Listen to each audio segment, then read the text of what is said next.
Amigos de Expreso de la Razón, bienvenidos a un nuevo episodio de Tertulia, este podcast, programa en el que dialogamos, conversamos sobre los temas que están en la vida pública de Tamaulipas. Y bueno, quizás el tema evidentemente más sobresaliente en la agenda de todo el país, de Tamaulipas también, es el proceso electoral en el que estamos inmersos. Y para eso hemos invitado pues a un especialista en el estudio, en el análisis precisamente de las ciencias políticas. Nos acompaña el doctor Ernesto Casas Cárdenas, investigador de la Universidad Autónoma de Tamaulipas, doctor en Política y Administración Pública. Doctor, bienvenido. Hola, muy buenas tardes. Muchas gracias por la invitación. Mi compañero Pedro Alfonso García, como siempre. Hola Miguel, hola Mario. Tiempo después, Ernesto. Hola, un gusto tenerte aquí. Mario Flores, ¿cómo estás? Muchas gracias, Miguel, por la presentación. Pedro, por estar aquí. Y doctor Ernesto, gracias por aceptar la invitación. Y yo creo que especialista se queda corto. Sí, exactamente. No, me la están poniendo muy cara, claro. Doctor, estamos, ya lo decía, inmersos en un proceso electoral el más grande de la historia en términos numéricos por los cargos de elección popular que están en juego, pero también en términos políticos muy importante. ¿Qué tanta es la trascendencia de este proceso electoral? Pues tiene mucha. Si lo viéramos en términos cuantitativos, estamos hablando de 20.708 cargos de elección popular que estarán en disputa. Estamos hablando de poco más de 99 millones de electores, es decir, de la lista nominal. Estamos hablando de que se van a elegir dentro de esos cargos, pues la presidencia de la República, 9 gubernaturas, congresos locales, ayuntamientos, alcaldías, juntas municipales. Particularmente aquí en nuestra geografía, en Tamaulipas, pues se van a elegir a los 36 diputaciones, 43 presidencias municipales, 57 sindicaturas, 405 regidurías. Es decir, viéndolo cuantitativamente es de una gran magnitud y de una gran envergadura tanto para las autoridades como para la propia ciudadanía. Pero no me quisiera quedar solamente en eso, Miguel, sino a tu pregunta, me parece que lo más interesante es dimensionar que efectivamente estamos en una disyuntiva muy interesante, particular en México, tal vez incluso sin precedentes, porque si bien es cierto, por allá de los 80s, se hablaba de la posibilidad de que se disputaran dos proyectos de nación, uno eminentemente basado en el estado de bienestar, frente a otro eminentemente liberal, pues la verdad es que el que intentaba llegar, que presuntamente pretendía defender el estado de bienestar, pues tenía fuerza, pero la estructura del estado no estaba con él, ¿no? Ajá. Entonces la estructura del estado venía empujando un proyecto que ahora se denomina neoliberal, y era desde el Estado, ¿no? Y fue quien finalmente ¿Estamos hablando de Salinas Cuauhtémoc? En ese momento, en la elección del 88, cuando la disputa estaba efectivamente entre Carlos Salinas y Cuauhtémoc Cárdenas. Pero en cambio ahora es al revés. ¿A qué me refiero? A que la estructura del Estado es la que está empujando a la continuidad de un proyecto que ha sido más, si se quiere denominar, nacionalista, popular, con mucha asistencia social, frente a otro proyecto que en alguna medida pretende recuperar lo que precisamente inició en la década de los 80s, que fue pues este proyecto mucho más liberal, mucho más enfocado a las exportaciones, a la entrada de capital, a la inversión extranjera, a la reducción del Estado, en fin, otra lógica, ¿no? Incluso habría que pensar, por ejemplo, en la vigencia de los programas sociales, ¿no? A pesar de que la candidata de ese proyecto, ¿puedo decir nombres? Claro, ¿sí? por favor. A pesar de que la candidata de ese proyecto, Xochitl Gálvez, dice que apoya los programas sociales, la verdad es que su partido votó en contra de ellos, hay que decirlo muy claro, en su momento. Y han sido muy críticos además de eso, ¿no? Entonces sí está esa disyuntiva, ¿no, Miguel? O sea, sí está disyuntiva, dos proyectos que efectivamente son diferentes. Uno que ha tratado dice por otro lado la candidata de la denominada Cuarta Transformación, que ese ya es otro tema, si realmente fue o no una cuarta transformación, pero que hay que darle continuidad a esto de los programas sociales, yo diría programas asistenciales, pero la esencia no es esa solamente, sino la esencia es que el Estado sea el rector de la economía frente al otro proyecto, que entre menos Estado mejor, ¿no? Pedro. Doctor, este choque de dos visiones del país ¿pondría en riesgo el orden democrático del país? No pienso que esté en orden. Mira, yo sobre esa pregunta hemos leído mucho, ¿no? Hemos escuchado sobre esto de que está, incluso te acordarás, Pedro, que se puso en boga apenas en la elección del 2006 y luego el 2012 se repitió, del peligro para México, ¿no? Y pues a mí me suena exactamente a lo mismo, ¿no? Es una estrategia de campaña. Yo esto de que está en riesgo el sistema democrático me suena a una estrategia de campaña de la oposición. No hay indicios objetivos para decir que el país está en riesgo, ¿no? Que se habla incluso de una dictadura. La oposición suele usar esa palabra. De calificarlo de que estamos en una dictadura. Pues mira, de las principales características de una dictadura es precisamente el que se dan coartadas las garantías individuales y los derechos sociales. Entonces yo no veo ninguna de ellas. Como sin precedente hemos tenido una crítica acérrima, yo diría, desde la oposición a través de diversos medios de comunicación, más bien casi diría al unísono, hay que decirlo. Sí. Me estoy hablando de los medios tradicionales, los medios de cobertura nacional, vamos a llamarle así. Entonces, primer signo, ¿no? El otro signo para poder hablar de una dictadura, pues es que no se pudieran ejercer los derechos elementales, insisto, ¿no? Es cierto que hay regiones, Pedro, hay que asumirlo y hay que decirlo, lo debería asumir la autoridad, que eso es otro punto, que es cierto que no se reconoce como tal. Hay regiones del país donde efectivamente el ejercicio precisamente de esos derechos están en alguna medida limitados, ¿no? Pienso, por ejemplo, en la libertad de tránsito, ¿no?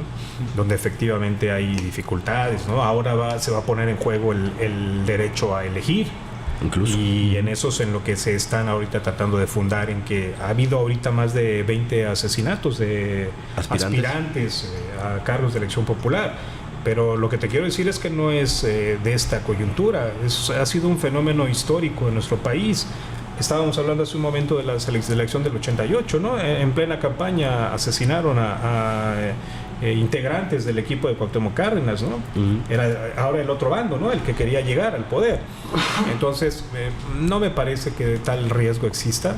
Sí hay zonas donde efectivamente poderes de facto están incidiendo en la vida pública de manera significativa, pero no me atrevería a decir que el sistema democrático está en riesgo, ¿no? No veo datos sobre ello. Doctor, y por el lado del presidente, por ejemplo, él ha advertido sobre un golpe de estado técnico. ¿Usted ve las posibilidades de que se pueda dar algo así? Mira, yo creo que eso, a lo que se está refiriendo, yo diferenciaría dos cuestiones.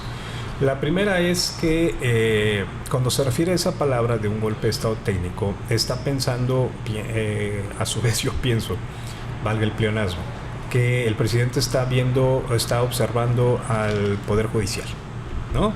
Sí. Estrictamente. Es una pugna que ya trae su data, ya tiene sus años, pero yo quisiera ponerla en concreto, ¿no? Para que no especulemos, y espero que esto no suene a apología del gobierno federal, pero es una realidad. Lo que voy a decir está ahí y hay muchos datos empíricos.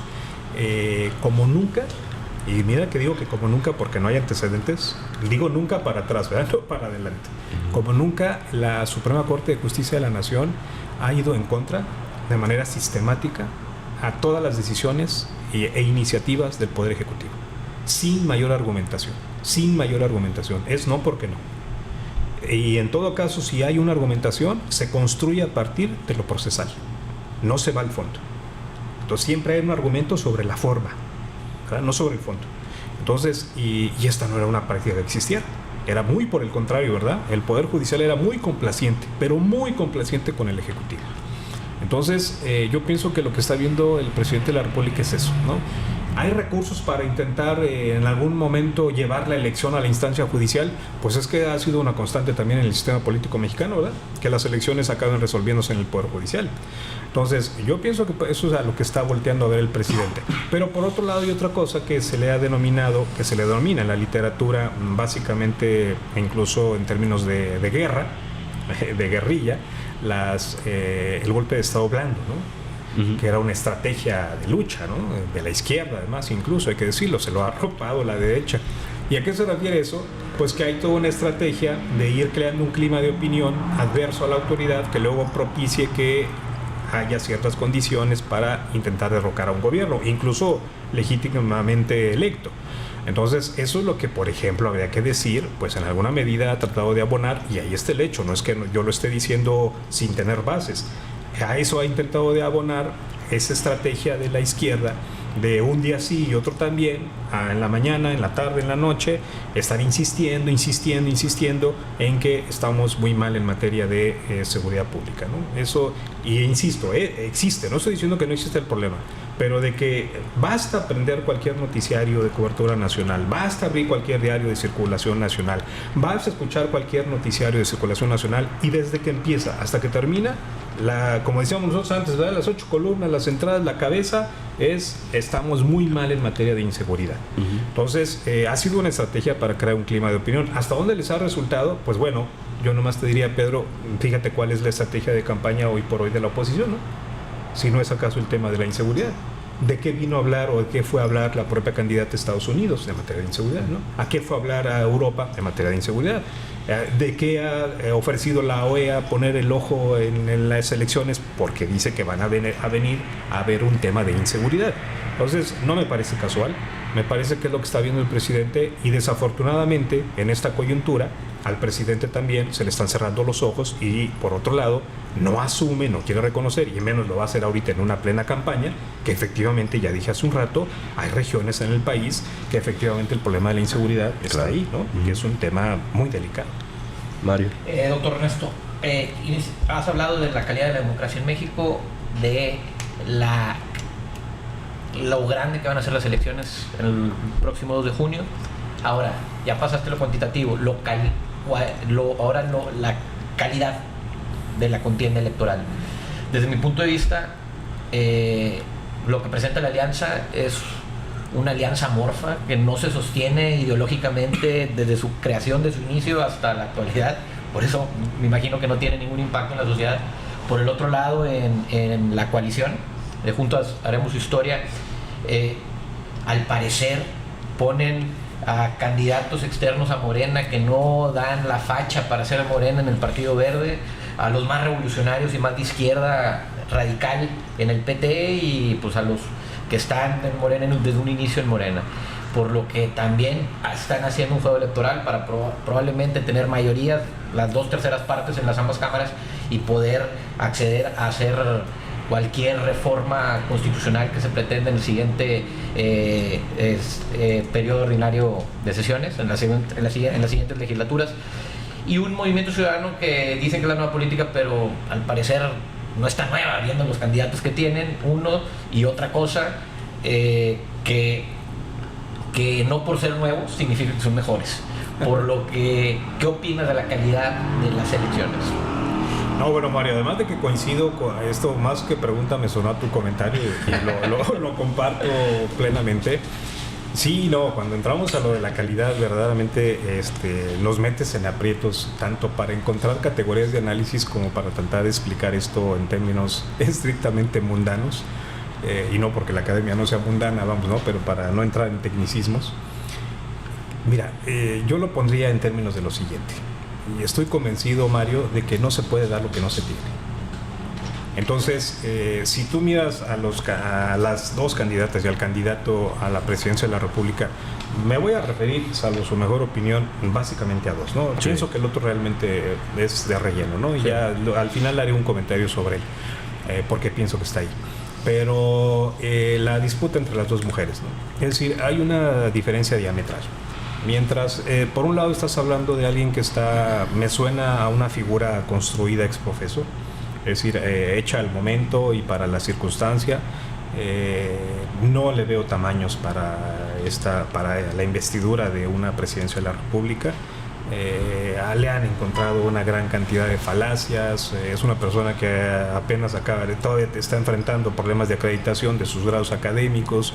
En fin, se le ha puesto en tela de juicio en varios aspectos. Por otro lado, estás viendo a una persona que, no porque yo sea académico y ella también, pero es una realidad que enfrente tenemos a una persona pues que tiene una trayectoria académica, que desde su trayectoria académica, y esto espero que tampoco suene comercial ni que le estoy haciendo propaganda, pero coincidimos en algún momento, alguna vez te platicaba, Mario, coincidimos en la universidad, en el Consejo Estudiantil Universitario. Ella era representante de los docentes en la Facultad de Ciencias y yo era representante estudiantil en la Facultad de Ciencias Políticas y Sociales, y por eso ahí nos conocimos. Y pues bueno, tiene una trayectoria política y académica, pues qué decir, ¿no? Hasta ahí están sus grados y lo que ha hecho y tal, y no he encontrado ni hemos encontrado que alguien le esté acusando de plagiar o que le inventaron un grado y tal, ¿no?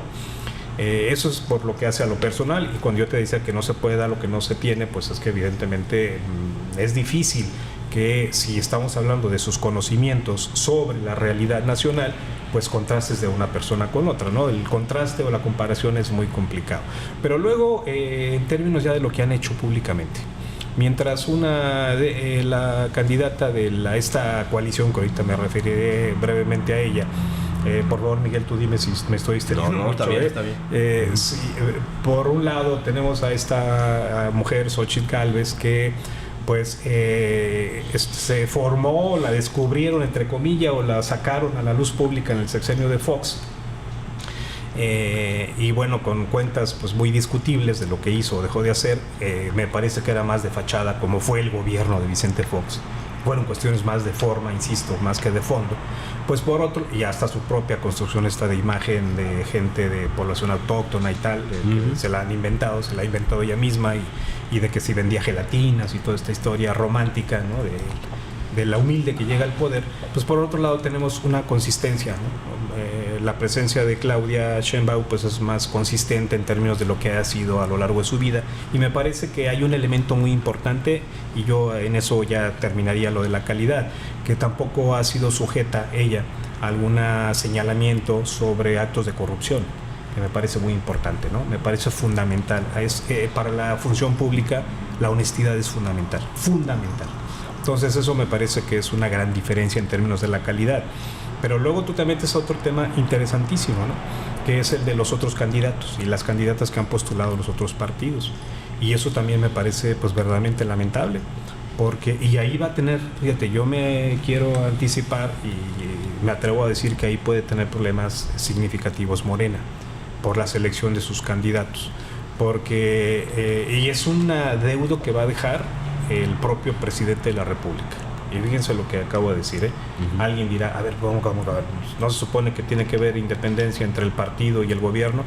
La realidad es que sabemos que generalmente, como sucede en todas partes del mundo, no es privativo, sí, que el líder de un partido, no se diga en los sistemas parlamentarios, ¿verdad?, que acaba siendo el gobernante, ¿no?, en directo. Entonces, aquí también en el sistema presidencial, el líder de un partido, como en el caso que fue Andrés Manuel López Obrador de Morena, luego se convirtió en presidente, y eso no quita que su corazoncito y sus aspiraciones y sus anhelos están ahí. Entonces, lo que pienso que no hizo el presidente, y eso le va a salir muy caro a Morena, y sobre todo pensando en el mediano y largo plazo, es que no se formaron cuadros. No se trabajó en el partido, no hay una formación política intensa que se haya formado, que se haya trabajado hacia el interior de la República Mexicana, y por tanto es difícil encontrar auténticos cuadros de base en los cargos de representación popular que vengan de Morena. Hoy por hoy los cargos en Morena están cubiertos por una gran cantidad de expriistas e incluso algunos que otros panistas ahí colados. Sí. Entonces, esa mezcla que luego tú la estás viendo, lo dijiste, Mario, en la coalición esta PRI-PAN-PRD, pues esto que ya se formalizó y que es una verdadera aberración, dijo Andrés Manuel alguna vez en un pronunciamiento que hizo por allá del 2018, que es una promiscuidad, que era una promiscuidad política, así dijo, intentar hacer una alianza con PRI, PAN, PRD, Nueva Alianza, Encuentro Social y tal. Ahí está el discurso del presidente. Sí. Sería bueno volvérselo a poner, ¿verdad? Esto que ya esa promiscuidad que ahora ya hicieron PRI, PAN, PRD, ahora la reproduce Morena al interior del partido, metiendo en sus cuadros y candidatos a gente que viene de esos partidos. Entonces ya no entendí, ahí claro. La ecuación ya lo entendí. Y lo peor de todo, Pedro, es que él terminaba aquella frase, el presidente de la República, Mario, terminaba diciendo: Morena nunca va a traicionar sus principios y Morena no va a aceptar, no hará alianza con ellos. Los bautizados le dicen ahora ya no militantes de Morena. Ya no entendí porque ahora ya lo hicieron ellos, ¿no? Entonces el problema está en que desde la estructura de Morena ya le abrieron el camino para que regresen. Y están regresando. Y en un sentido muy pragmático, ¿no? De que con tal de ganar la elección se vale todo, ¿no? Pragmatismo vulgar, dijo. Exactamente. Oiga, doctor, vamos a hablar un poco de Tamaulipas. ¿Es esta la primera prueba electoral del gobernador? Bueno, hubo una elección extraordinaria ahí para el Senado que, pues como si no contara. Pero esta sí es muy, muy importante para el futuro político de Tamaulipas. ¿Qué repercusiones pueden tener los resultados, sean unos u otros, para lo que viene, para la administración de Américo Villarreal? Yo pienso igual que muy significativos, Miguel, por lo siguiente, porque también sería ingenuo no decirlo, no reconocerlo, y quien no lo quiere aceptar, pues ya es su historia, que el actual gobernador pues le debe mucho su presencia ahí a su buena relación con el presidente de la República, con el actual presidente de la República.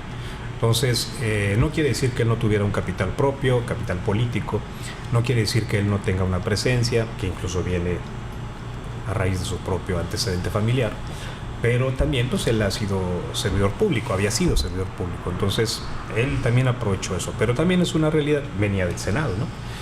Su último cargo. Entonces, lo que hay que decir ahora es que pues ya no basta, es la última vez que Américo Villarreal se va a beneficiar, hay que decirlo abiertamente, pues de su buena relación con el presidente de la República, ¿verdad? Y que además, yo insisto, aunque digo insisto porque lo he dicho en otras partes, aquí no, lo voy a decir, la primera vez que lo voy a decir, pero Andrés Manuel López Obrador va a aparecer otra vez en la boleta electoral. No está en esta elección, no va a estar su nombre explícito, pero que el valor simbólico está ahí. Claro. Entonces, y eso lo va a recoger el morenismo en Tamaulipas. Y mira que cuando digo morenismo, ya dije hace rato que hay que ponerlo en signo de interrogación, ¿verdad? Pero bueno, que mucha gente que va a salir a votar, va a votar, pienso que los que voten, las y los que voten por Morena, pues lo van a hacer pensando en el presidente de la República y pues de eso se va a beneficiar el actual gobierno. Pero ahí yo quisiera, Miguel, hacer una decisión hasta cierto punto. Una cosa va a ser la elección presidencial y otra cosa va a ser la elección por los cargos locales. Entonces, porque ahí sí insisto, producto de lo que no se hizo al interior del partido y de las designaciones que en varias partes se han impugnado, no lo estamos diciendo nosotros, está ahí en los medios, en Reynosa, en Matamoros, en Mante, ahora mismo todavía en Victoria, estamos aquí esperando. En fin, producto de lo que de las decisiones que se están tomando, que lo asumo y lo voy a decir, que ha sido decisiones de cúpula, producto de esa cuestión que al parecer Morena iba en contra de ello, ¿verdad? Que Morena decía que no iban a hacer así las cosas, lo han disfrazado, hay que decirlo, a través de esto de las tómbolas, ¿verdad? Que ha sido verdaderamente un desmán, y por decirlo menos, y resulta que esto se les va a complicar. O sea, yo pienso que no están midiendo ahí perfectamente las cosas. Entonces yo ahí sí no me atrevería a hacer un pronóstico en términos de lo que va a suceder en los cargos locales. Pienso que hay gente de los que han colocado en las candidaturas que tienen mucho capital político y económico también, que lo van a emplear, pero lo que a mí me preocuparía, Miguel, en términos, me preocupa porque pensando en el bienestar social, lo que me preocuparía es quienes van a llegar, e incluso aunque llegaran con el membrete de Morena, dados sus antecedentes, no estoy seguro de que pueda haber continuidad en esto que el presidente llamaba la política de asistencia social, ¿no?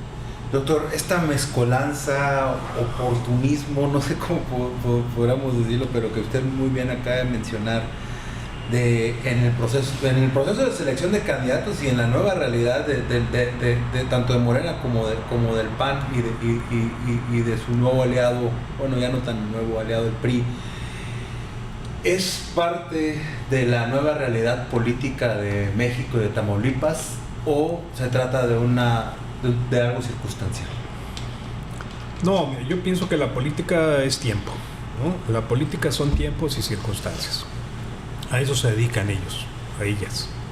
Entonces, si alguien pensó, por ejemplo, que cuando el PRI había perdido la elección presidencial en el 2000 había acabado, y mira que no lo digo ahorita, en su momento también lo escribí, yo tenía mis reservas, y les decía que tenía mis reservas por lo que voy a repetir ahora, a propósito de la gente que, por ejemplo, aquí perdió el PAN, ¿no?, en la gubernatura, y hay quien pensó en que todo estaba acabado, ¿no?, en que venía la ola muy grande de Morena y tal. Los políticos y las políticas, pensando en las personas, pues están acostumbradas a las batallas sistemáticas, ¿no? No hay ni triunfos para toda la vida ni derrotas tampoco, ¿no? Entonces, bajo esa lógica, yo pienso que más allá de pensar que es algo coyuntural o que es una nueva época o una nueva temporada o una nueva circunstancia, decías tú, yo pienso que la realidad es que es gente que vive de la política. No es gente que diría en su momento Weber, ¿no? Es vivir para o vivir por. Ellos viven para la política, pocas y pocos, ¿no? Viven de la política. Entonces, ese es su oficio. Entonces es algo como decirle, oye, se cerró el changarro y bueno, pues vamos a ponerlo en otro lado, ¿no? Vamos a ver dónde me puedo acomodar, vamos a ver dónde puedo poner. Lo que sí yo diría, Pedro, como un dato muy significativo, eso sí, se ha ido perdiendo las identidades ideológicas, se han ido difuminando las identidades programáticas, ¿no? Eso sí, para que veas, me parece que sí se ha ido exacerbando el pragmatismo, ¿no? Cuando decíamos hace rato palabra del presidente de que no iba a ser él no iba a incurrir en este pragmatismo vulgar, pues es que el punto está en que la clase política que estamos viendo actual, vamos, esa, entre comillas, ese entreveramiento generacional que supuestamente iba a llegar con nueva gente, con nuevas ideas, lo que estamos viendo es que son igual de oportunistas, como tú acabas de decir, ¿no?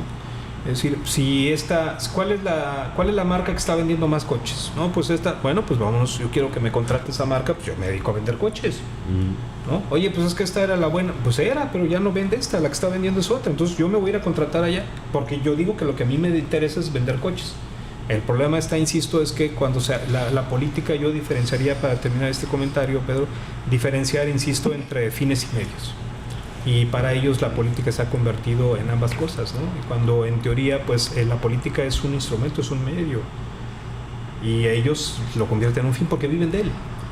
¿Cuál sería la única, para mí, uno de los antídotos ante ello, y puede sonar utópico, pues que pudiéramos ir escindiendo, separando, dividiendo esto del ámbito económico con el político, ¿no? La política está extraordinariamente mercantilizada, ¿no? Extraordinariamente mercantilizada. No es excepcional que alguien vaya a la política y no esté pensando en hacer negocio. Sí. Y ese es el punto, pues el negocio se hace en otra parte, ¿verdad, Mario? Claro. Los negocios se hacen en otra parte, pero el problema es que van pensando a eso. Y mira que te lo digo con datos concretos, Pedro. Yo soy profesor en la universidad y tengo alumnos que actualmente, y ahí sí, si me permites, ya ni siquiera voy a entrar en los nombres, pero sé que la persona a la que me voy a referir me va a escuchar, si es que me escucha, y va a hacer que saber que estoy hablando de él, que tienen cargos importantes en partidos aquí en Tamaulipas, que cuando llegaron al gobierno vestidos de azul, así abiertamente, sin ningún empacho, ¿cuál es el problema de que yo vaya a hacer negocio ahí? Voy a cumplir mi labor como funcionario, pero eso no me impide que si yo tengo mi negocio, le pueda yo hacer negocio con el gobierno, así abiertamente en los salones de clase, ¿no? Yo le decía, oye, ¿no te estás dando cuenta que lo que estás hablando es de un conflicto de interés? Pero si siempre se ha hecho así, profesor, ¿por qué le extraña? Ahora que vamos a llegar nosotros, ¿por qué no lo haríamos? Entonces, en esa lógica se mueven. Y eso te aseguro que, mira que no estoy hablando de alguien que esté en mal nivel, están en muy buen nivel. Entonces, eso imagínate, si eso sucede arriba, pues imagínate lo que sucede abajo cuando tenemos un sistema de anticorrupción que es una caricatura. Es una caricatura, no tenemos un auténtico sistema anticorrupción a nivel federal y a nivel estatal, no lo tenemos. Es otro punto que va a heredar este gobierno federal como un déficit. doctor, pues mientras dedicarse a la política siga significando hacerte rico de la noche a la mañana, las cosas van a seguir de la misma manera. Hablando un poco de la carga, de la pérdida de la carga ideológica dentro de la política en México y a lo mejor en el mundo, pero sobre todo aquí en México, transitando las calles aquí de Ciudad Victoria, he visto espectaculares de, por ejemplo, de Claudia Sheinbaum con el Partido Verde, con el Partido del PT y con Morena. Uh-huh. ¿Qué tanto las personas que encabezan el Senado, estos tres partidos políticos, van a seguir el programa del Plan C? Por ejemplo, hace días hubo una reunión en el rancho del exgobernador Eugenio Hernández, donde estaban todos los priistas apoyando al Verde, ¿verdad? En este caso, todos los que iban en contra de este proyecto hace poquito. Y lo digo, es importante decirlo porque seguía estando desde el Senado, o sea, desde donde se hacen las leyes a favor del proyecto neoliberal o del proyecto liberal que representa la Cuarta Transformación. Sendy y Chavira, pues del PT, y los que van por JR y Sosa, Olga Sosa por Morena. ¿Qué tanto pueden realmente encauzar las causas del segundo piso de la Cuarta Transformación? Personajes tan diversos en ideologías políticas. Ante resto. No, yo no le veo problema a la diversidad, ¿eh? Sí. Ojo, yo sería un tanto cuidadoso con ese concepto porque pues, yo soy un defensor de la diversidad. Sí. Me reconozco como tal. No creo que sea el problema. El problema está en que un gobierno, o en teoría, nosotros votamos por un programa que un gobierno va a materializar, va a concretar, ¿no? De hecho, se les solicita a los partidos políticos, a los candidatos que registren una plataforma, ¿no? Entonces, lo que yo veo estéril es que se convierta en un requisito para participar y después no tenga ninguna relevancia, ninguna importancia. No hay en el sistema político-administrativo de México un mecanismo de vinculación entre una historia y otra. Uh-huh. ¿Sí? Sí. Entonces, ¿de qué sirve que tú me dices que vas a registrar un proyecto que contiene A, B y C y cuando tú llegas al gobierno tú aplicas H y J? ¿Verdad? Pero no hay nada que te obligue a que te diga, oiga, yo voté por usted porque usted dijo que iba a hacer A, B y C. No existe eso. Entonces, al no existir eso, a eso me refería con las identidades programáticas. Sí. Entonces lo que tenemos, ese es el pragmatismo, que cuando estás en el poder está la autonomía de la que disponen los representantes políticos y las representantes políticos, que no tienen que rendir cuentas nada sobre ello. Literalmente tienen un altísimo nivel de autonomía y eso se convierte en un problema. Se convierte en un problema porque acaban haciendo literalmente lo que les da la gana. Entonces, eso es lo que yo veo como problema. Es decir, como tú bien señalas, hubiera sido verdaderamente impensable hace unos años que la gente que está ahorita haciendo campaña por el PAN desde el PRI, pues hubieran hablado bien de ellos, ¿no? Cuando eran la antítesis, ¿no? Claro. Hubiera sido impensable simplemente, ¿no? Uh-huh. Y resulta que ahora tienes haciendo campaña la gente del PRI a favor del PAN, ¿no? O tienes la aberración más extrema en términos ideológicos, que el PRD, supuestamente el PRD, esté haciendo campaña por el PAN. Simplemente en lógica politológica no existe, ¿no? Entonces, ¿qué te dice eso? Vamos a intentar colocarnos en la posición de los ciudadanos, ¿no? De la ciudadanía. Pues ya no tiene sentido votar por los partidos, ¿no? Porque no te representa nada, no son un referente de nada. Ahora por quien votas en teoría es más por el candidato o la candidata. Y ahí entra la ironía peor. Porque, ¿y quiénes son esos? Pues en teoría se supone que son tus representantes y en teoría tú deberías conocer perfectamente a tu representante, a tu representado. Pero lo que es verdaderamente una ironía, parece que es una parodia, es que estas personas se asumen en calidad de mandantes. Se les olvida que son mandatarios en su momento cuando sean electos. Los mandantes somos nosotros, los ciudadanos. Ajá. Es decir, el poder es nuestro. Y ellos, con una insolencia, con una arrogancia, todavía, pues velos, ¿no? Cómo se conducen en la vía pública. Y, hay que pedirles cita, a ver si pueden darte un espacio, hay que ver si te pueden permitir, dicen ellos, la casa del pueblo, ¿no? A ver cuándo te puedes hacer uso de la casa del pueblo, ¿no? ¿Sí me explicó? Podemos poner N número de ejemplos en los que ellos literalmente han secuestrado, pero lo han hecho a través de los partidos.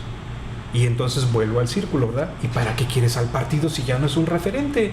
¿Para qué te gastas miles de millones de pesos en mantener a unos partidos que ya no son referentes, que son simplemente agencias de colocación? Para ver quién va a competir y quién no. Es como ahorita la aberración que estamos viendo en decir que yo así lo veo, es todo un tema de discusión y no vine para eso, pero nomás por ejemplificar la cuestión de decir que lo importante es que la gente elija a quienes van a integrar, por ejemplo, el Poder Judicial. A mí me parece estupendo, me parece excelente, yo no tengo ningún problema con ello. El problema es que tú me digas por quién voy a votar, ¿no? Sí. Pues es la misma trampa, me estás burlándote de mi inteligencia, ¿no? O sea, si tú me vas a decir por quién, pues es lo mismo. Entonces quieres que yo nada más vaya a legitimar, que tú me digas quién es y yo te digo, sí, por ahí. Oiga, ¿de qué quieres la nieve? ¿Vainilla o chocolate? No, pues yo quiero guanábana.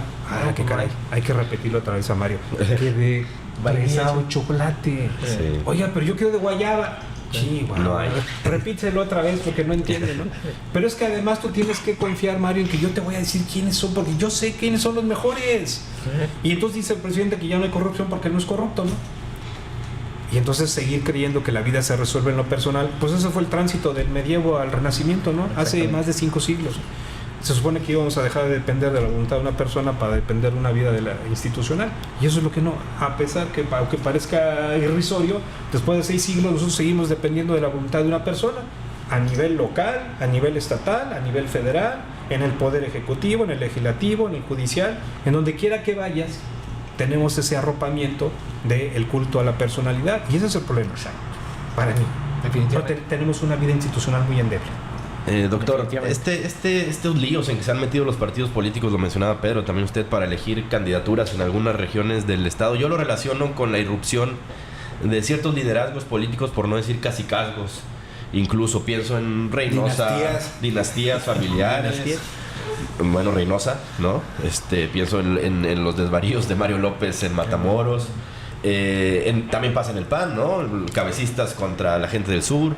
En fin, ¿Qué nos dice ese fenómeno de estos tiempos? ¿Qué pueden hacer los partidos políticos ante esta circunstancia? Los partidos políticos nada, porque están muy contentos. O sea, no hay un incentivo para cambiar las cosas.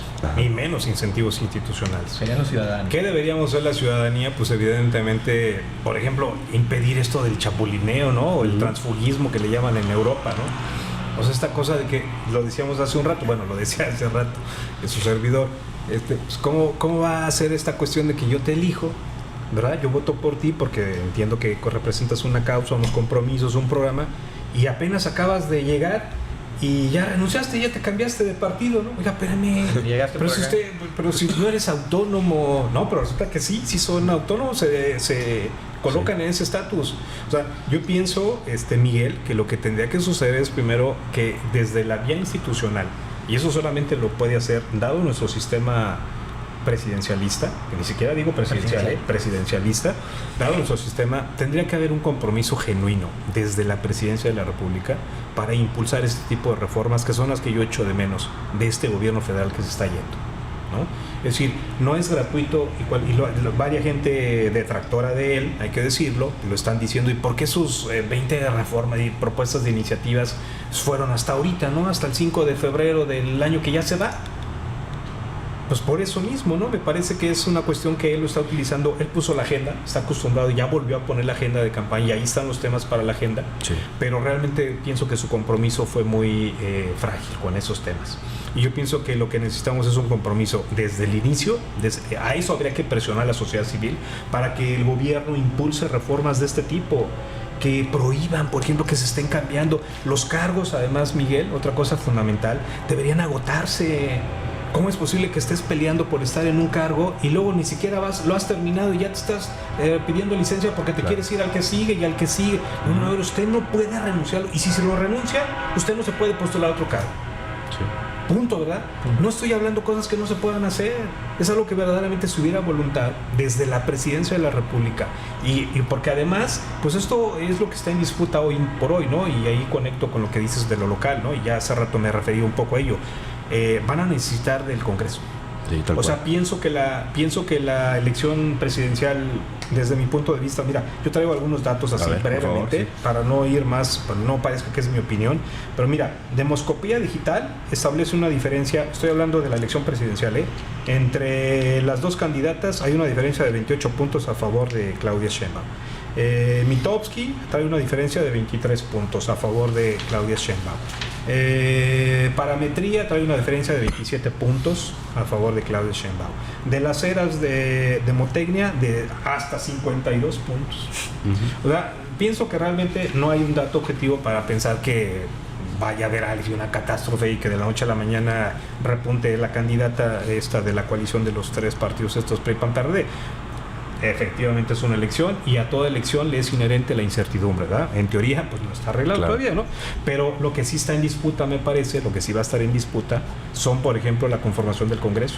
Y para hacer reformas como las que te estoy diciendo, pues evidentemente va a necesitar el partido que las impulse tener mayoría. Y si se tratan de reformas constitucionales, ustedes lo saben, necesitamos de mayoría calificada y luego llevarlo a los congresos y por lo menos tener 17 congresos a favor en los estados. Es decir, eso es lo que me parece que habría que impulsar, Miguel. Más allá de pensar que los partidos lo van a hacer, no, Miguel, los partidos no van a hacer nada. Ellos están felices, así como están las cosas, ellos que siga la fiesta, ¿verdad? No va a haber un cambio. Sería soñar que ellos vayan a impulsar un cambio de este tipo. Doctor, mencionabas un tema muy interesante cuando mencionabas al doctor Américo Villarreal sobre su relación con Andrés Manuel López Obrador, pero yo lo llevo a otro aspecto. Si bien sí es la última elección en la que va a pesar el nombre de la marca, el nombre de Andrés Manuel López Obrador, después de esto ya viene Claudia Sheinbaum o quien llegue, pero todos los números indican que Claudia sería.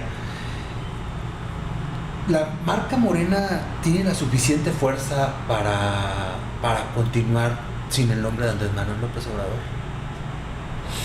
Qué interesante pregunta me haces, Pedro. Yo tengo la impresión de que ese es un tema que se va a estar debatiendo y que en los hechos vamos a ver que el presidente de la República el actual presidente de la República tiene un peso muy, valga el pleonasmo, muy pesado, ¿sí? tiene mucha ascendencia sobre lo que significa Morena. Yo creo que las más preocupadas en que el presidente siga amenazando con que se va a ir, como dice que verdaderamente ya se va a ir, que yo creo que no se va a ir del todo, pues son precisamente la gente que se beneficia de la marca. Y mira que no me gusta decirlo como tal, pero pues es la verdad. Hablábamos de la mercantilización de la política, ¿no? Entonces, el presidente Andrés Manuel López Obrador es quien hizo, quien formó y quien sigue sosteniendo en mucho lo que significa Morena.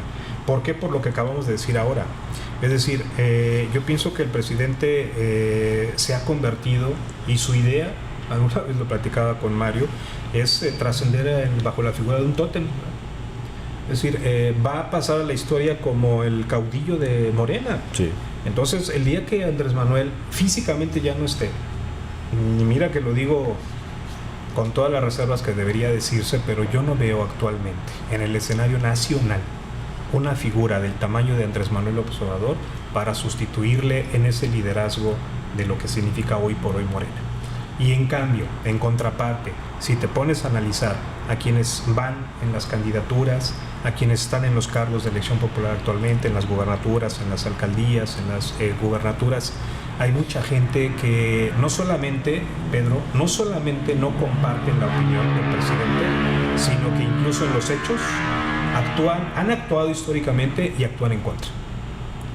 Tan sencillo, te pondría un ejemplo, Pedro, como veles su conducta pública.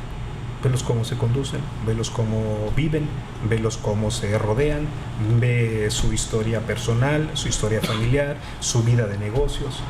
Tienen poco o nada que ver con lo que representaba Andrés Manuel López Obrador, o representa hasta la fecha, ¿no?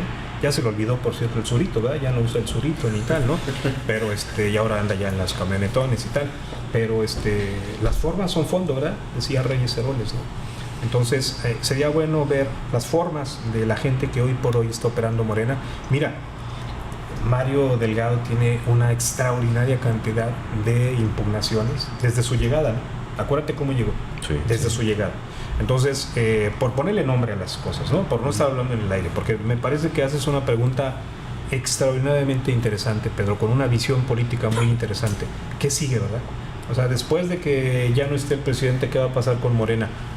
Yo pienso que incluso la oposición, y ahí yo te dije que iba a contestar un poco de por qué ya no me iba a ocupar del tercero, ¿no? Sí. Que me iba a detener en las dos y el tercero ya no. Porque me parece que la presencia de este señor que me ayudará que hasta ni me acuerdo, Jorge Álvarez Maínez, me parece que la estrategia es ir abonando para el 30. ¿No? O sea, lo que él está haciendo es trabajar para el proyecto del 30, no para él, sino para lo que va a representar algo que pueda constituirse en una auténtica competencia para quién o no sé quién vaya a heredar, entre comillas, ¿verdad? Pero los capitales de Morena, ¿no? Digo heredar porque como se están comportando, ¿verdad? Porque en teoría debería ser una elección. Mira que yo creo que eso ya nos da para otro tema, para otra circunstancia, pero nada más por sustentar lo que te acabo de decir, que lo dejo así medio en el aire, pero eso de que Morena esté seleccionando a sus candidatos con encuestas, pues ni que fuera concurso de popularidad, ¿no? Y todavía la candidata Sheinbaum sale a defender las encuestas, ¿no? Como que le tenemos que hacer caso al pueblo. Eso es lo que te dije hace rato, ¿no? Si yo te digo quiénes van a ir en la encuesta, pues ya otra vez ya empezamos mal, ¿no? Ya empezamos mal. Y luego, si a eso le manejas mira que te lo digo como académico, me jacto de ser académico, eso de decir que no se puede manipular las encuestas, pues también es de cotorreo. Entonces, es increíble. ¿Por qué me parece que es una ironía? Pues porque se supone que en la izquierda lo que nos importaba era el programa, la ideología, las convicciones, el trabajo de base. ¿Dónde quedó todo eso? ¿Dónde está? ¿Quién puede representar todo eso? Le podrás impugnar y cuestionar lo que tú quieras a Andrés Manuel, pero Andrés Manuel López Obrador tenía un trabajo de base de muchos, pero muchos años, pero de base, no inventado, ¿no? Como ya dijimos hace rato. No alcanzo a ver a alguien, ahorita mismo no alcanzo quién pueda ocupar ese espacio. Y ese es el riesgo para Morena, ¿eh? Bueno, él ya no va a poder ser, creo que ya hay que reconocérselo, legalmente no lo va a hacer, pero ya te decía yo la figura del tótem, ¿no?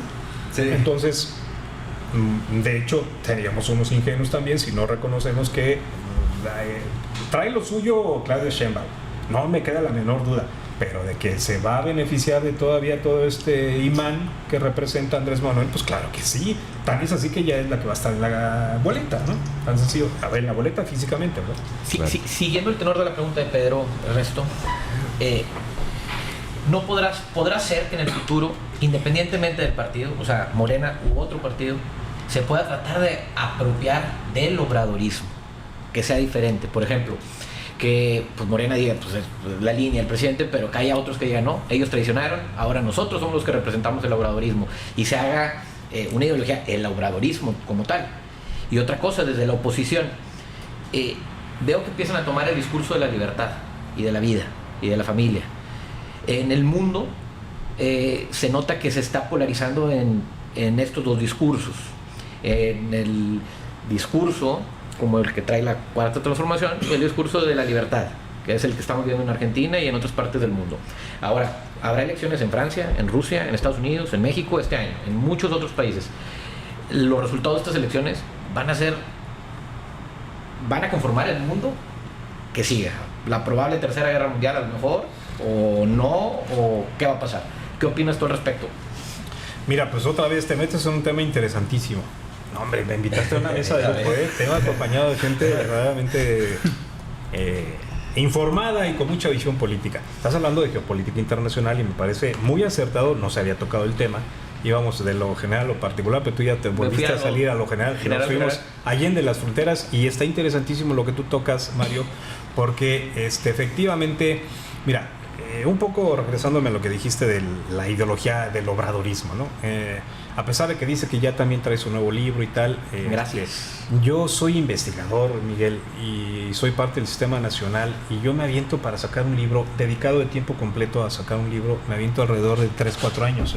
No me dedico a otra cosa. Y a mí me extraña que un presidente de la República pues tenga la habilidad de, además de gobernar un país, escribir de 130 millones con Y las el complejidades. tiempo, sí. Y tiene tiempo para escribir un libro. Bueno, pues la verdad es que se necesita tener tamaños, pero bueno, dice que es su libro, ¿no? Pero yo no veo que hay tal ideología obradorista, ¿no? O sea, no hay tal ideología, ¿no? Y no hay tal ideología, Mario, que por eso en términos de geopolítica, Estados Unidos se lleva muy bien con México. Sí. Con demócratas o republicanos, estoy hablando del actual gobierno. Sí. O sea, ¿verdad? Se llevaba muy bien con Trump y Ahora con Biden. Biden no tiene ningún problema. Incluso pareciera que más con republicanos, Sí, aunque esto signifique una contradicción ideológica. Efectivamente. O sea, ¿por qué estamos esto, Mario? Pues por lo que tú acabas de apuntar ahorita. O sea, México se ha alineado muy bien al entorno internacional. O sea, creer que esta es una izquierda revolucionaria y que va a romper con el esquema económico mundial es una fantasía. Claro. Y entonces Estados Unidos y los grandes capitalistas internacionales los tienen bien vistos y bien medidos. Y Andrés Manuel, aunque dice que está en contra del neoliberalismo y tal, su lógica económica ha sido evidentemente neoliberal. Le han preocupado la macroeconomía y nos tiene muy bien, Claro. No le puedes cuestionar nada, Sí. Por eso estamos donde estamos, hay que decirlo. Sí. Entonces, es decir, un poco lo que tú primero decías, la ideología obradorista, pienso que no hay tal ideología obradorista, ¿no? Es decir, nosotros nos hemos acomodado muy bien al entorno, ¿no? Al entorno internacional, y el entorno internacional nos ve bien a México. No ven en México un peligro. Yo estoy seguro que es más por una competencia interna en Estados Unidos el hecho de que se vengan a meter acá a través de, por ejemplo, con organismos como la OEA. Es una cuestión de también, tú lo estás diciendo, también hay elecciones allá y es un juego allá de intereses. Pero no estoy absolutamente convencido que no es que le esté preocupando a Estados Unidos. Oye, ¿quién va a quedar? ¿Cuál de las dos? Las dos no le representan problema a Estados Unidos. Con una trabajará a lo mejor más fácil o con otra un poquito con algunas dificultades, pero va a seguir el mismo modelo. No estamos hablando de otro modelo, ¿no? Entonces, tú pusiste el punto en donde yo creí que ahí íbamos a terminar y ya pues creo que además ya estamos acercando, ¿verdad?, al fin. Pedro puso la pauta, ¿qué va a pasar con Morena, no? Igual no quiero ser ahí ave de mal agüero para los amigos morenistas, pero yo pienso, Mario, que efectivamente no está tan utópico lo que dijiste, ¿no? No está tan lejano el que pudiera haber una decisión importante. Acuérdate qué le pasó al PRD, ¿no? Y finalmente Andrés Manuel rompe con el PRD, ¿no? Y funda Morena, ¿no? Entonces, yo no sé si realmente no están dimensionando lo que están haciendo en el seno de Morena y que les pudiera salir muy caro, muy costoso, y que efectivamente pudiera haber una decisión significativa, como en su momento la hubo en el PRI, ¿verdad? La corriente crítica del PRI, que después dio lugar al movimiento del 88, y luego el Frente Democrático Nacional, y luego ya la fundación del PRD, y tal, y luego hasta que llegamos a Morena. Sería una historia además estrepitosa, ¿verdad? Porque sin precedente bueno, no sé si iba a decir en el mundo, pero al menos en América Latina sí, sin precedente un partido político del 14 al 22, o sea, estamos hablando de 6 años más o menos, logró lo que Morena, en el país, 22 entidades federativas, ¿no? Gobernar, o sea, no había precedente, Digo, el PRI lo había hecho porque no había ninguno, más había el PNR, ¿verdad? Y luego el PMR, ¿no? No había más historia, competencia, ¿no? Pero lo que hizo, imagínate que de estar a eso, de haber logrado eso, de repente Morena se resquebrajara. Sería pues verdaderamente otro caso para la araña, como decíamos coloquialmente, ¿no? Pero no está perdido ese escenario, ¿eh? Yo creo que es un escenario, Mario, que pones en la mesa, que hay bases para decirlo. A nivel nacional hay descontento, hay que decirlo, hay descontento. Yo me entero de diversas fuentes de que la gente de base de Morena tiene inconformidades con a quienes les han puesto como candidatas y candidatos. Así es que quienes resulten electas y electos por Morena van a tener un enorme desafío interno. Totalmente de acuerdo. Interno, más que afuera, adentro. Doctor, muchas gracias por su participación. Vienen tiempos electorales muy interesantes, ojalá se repita. Claro que sí, me encanta cada vez que me invitan, con mucho gusto, y pues el show apenas empieza. Exacto. Así es que nos quedan todavía par de meses de esto, con mucho gusto platicaremos. Muchas gracias, Pedro, como siempre. Doctor, un gusto. Miguel, Mario, ya no te pierdas. Mario, gracias por venir. No, Miguel, Pedro, Ernesto, muchas gracias por estar aquí. Mario, gracias, Pedro. Y espero que haya sido interesante para todos los que nos ven. Y gracias a ustedes por su atención. Nos vemos en la próxima.